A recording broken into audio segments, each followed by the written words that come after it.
Yo, yo, everybody, what is up?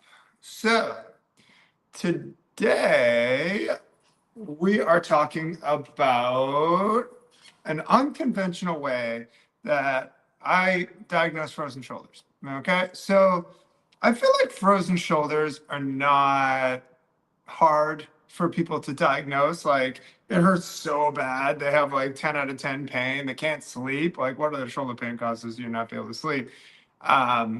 Maybe you could say rotator cuff impingements when they lay on that side, rotator cuff tears to a certain extent, right? But frozen shoulders are extraordinarily painful. They will tell you they're 10 out of 10 pain, right?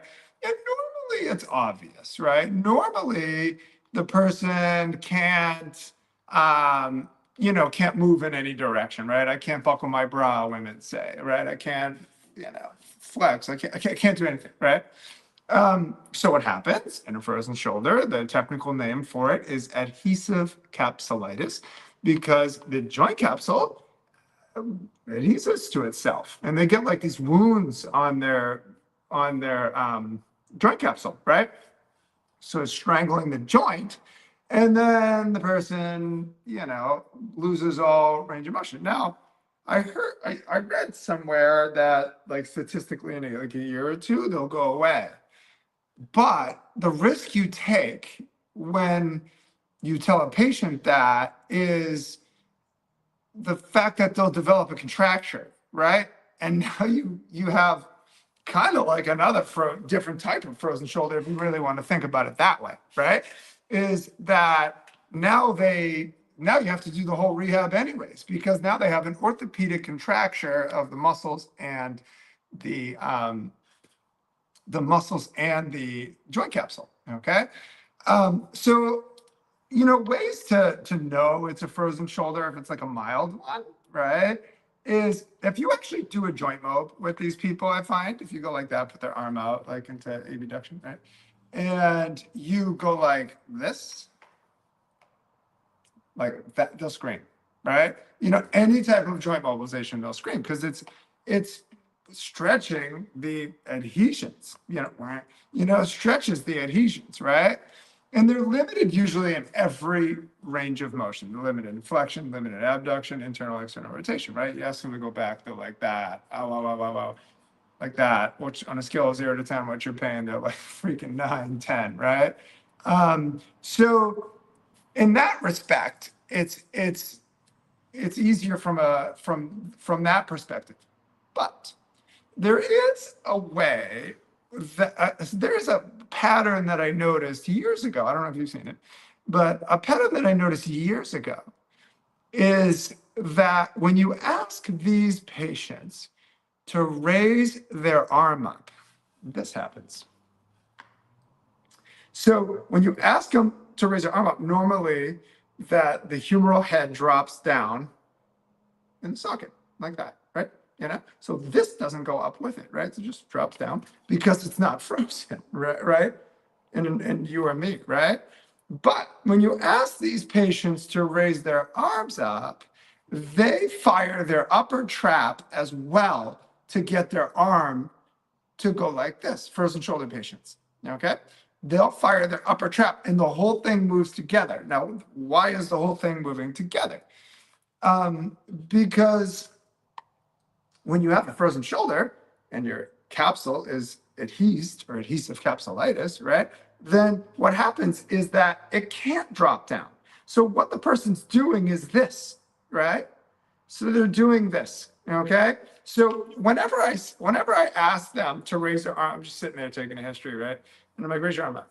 And they raise their arm up and this starts to happen. I start thinking either number one, you got a nerve injury, right? Not that common, but could happen, right? Number two, you tore your rotator cuff or something, right? Or number three, you got a frozen shoulder. Okay. So to rule out, always rule out what you can rule out, right? Screen their myotomes for any type of nerve injury, right? Recent trauma in the neck, something like that, right? But when it comes to a rotator cuff, you can do an empty can test. Do an empty can test, right? Now, it'll hurt to do it, but if they have full strength, then they have full strength, right? So you can do that. But frozen shoulders are unique because of the literal amount of pain that they have. Okay. Like I have a high premium cash based clinic in here, and only people that have like failed everything sign up with me. And strangely, I see like every once in a while, frozen shoulder will sign up with me because like I can't sleep, I can't do anything. Yeah, whatever it costs. So they're unique in that respect because of how painful they are. Now, a lot of times the person with the frozen shoulder will go like this. It hurts down here, right? Well, what is that? That is the referred pain pattern of supraspinatus, right? If you look at the supraspinatus referred pain pattern as it comes down the arm, that's a traditional thing we learned in school, right? If it's a severe frozen shoulder, they'll get, usually diagnosed with a frozen shoulder. But if it is a mild frozen shoulder, they'll get, a lot of times I see in here, is they get diagnosed with rotator cuff strain. But Cookie, great, they have a rotator cuff strain because their capsule is adhesed, right? So what I explain this to patients is, okay, great, because they're like, well, what about my rotator cuff tendonitis that the MRI showed, right? And I'm like, let me see your hand. So I go like this, and I grab their hand like this, right? And then I go like this, okay? I squeeze their wrist joint really hard. And I say, if I squeeze this wrist joint really hard and I had you do this all day long, how long do you think it would take for you to get an overuse syndrome of these muscles or these muscles here that do this, right? And to get a tendonitis, which is an overuse syndrome, right? And they start saying, oh, I get it, But I'm like, the root of it is actually that your joint capsule is adhesed. You have adhesive capsulitis. Okay. But when you watch these people, the whole arm goes up together. Okay. It's locked. Okay. You can't do a joint mobilization on them without them screaming. Okay. And they have usually no range of motion whatsoever. And they're in like 9, 10 out of 10 pain and can't sleep. Like they can't even sleep on their other side, like these people have severe pain, right? Now, to this date, to my knowledge, I have never had a frozen shoulder patient need to have an MUA, a manipulation under anesthesia by a surgeon. But the reason why is because I use my frozen shoulder protocol that I teach in my tech clinical below. If you want to be part of my clinical mentorship for rehab professionals only, and I'll DM you more information. But I use my clinical protocols. Okay. Now, what I use in my clinical protocols are certain exercises, but a lot of people use like the this whole thing, the broomstick or golf club and have them go in a different range of motions, abduction, flexion, internal, whatever, external rotation. I don't do that. I found early on in my career that wasn't aggressive enough. That when it comes to frozen shoulders, you have to use body weight, okay? Meaning that they have to use their own body weight to stretch the thing out, like literally like lean on it type thing in certain exercises, right? And when I started doing that, that protocol I developed, when I started doing that, I stopped having patients that were struggling. Like, no, it hurts. I'm not saying it didn't hurt, but these people are like it usually takes me about 6 to 8 weeks for depending on how severe it is for a frozen shoulder. Okay. Now, with my myofascial method that people love, with my 1,000 pages of maps of the body that stimulate different parts of the body, connect to the shoulder, I can usually get about 10 to 12 degrees of range of motion in here with my patients without actually touching their shoulder. Okay, I've posted people, clinicians that are doing that method, I've posted that before, that 10 to 12 degrees of range of motion they say that they can get. So patients love that because frozen shoulder rehab's really painful, right? But if you can stimulate other areas of the body, get 10 to 12 degrees, right? in like a minute or two, then like your patients are like really excited, you know, because it's so painful. Okay. Now, so frozen shoulder, watch their upper trap. As they bring their arm up like this, if their upper trap goes with it, and they got pain in all of these different areas, and 9 out of 10, 10 out of 10 pain, and it's a negative empty can, they don't have nerve issues in their neck that would cause weakness that they can't lift their arm up, right? Then that indicates a frozen shoulder. That's how I look at it.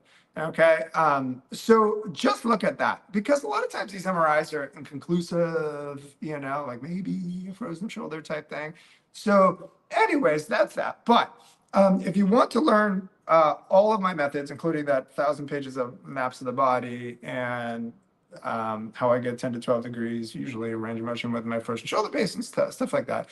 And then my orthopedic protocols, plus all my other courses, with 59% off, comment clinical below. I'll send you, I'll DM you information on my clinical mentorship. Okay. And then I also have my 7-figure, 20-hour a week clinical and cash-based business model. You need to have the clinical skills if you're really going to succeed in a cash-based business, especially get to 20 hours a week. My goal is to create super specialists in chronic pain. So people are like, well, how does that math work?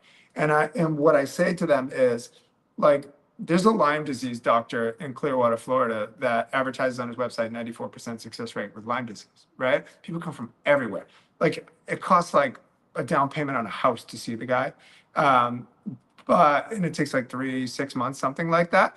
But the reason why, the reason why people come and pay him that money is because he's got skills that others don't have, that can't find, right? You know what I'm saying? So my goal is to create super specialists in chronic pain, which is what I am. And people, my targeting in Facebook and Instagram goes out 2 to 3 hour drive away. They're driving past like hundreds of clinics, you know, to get here.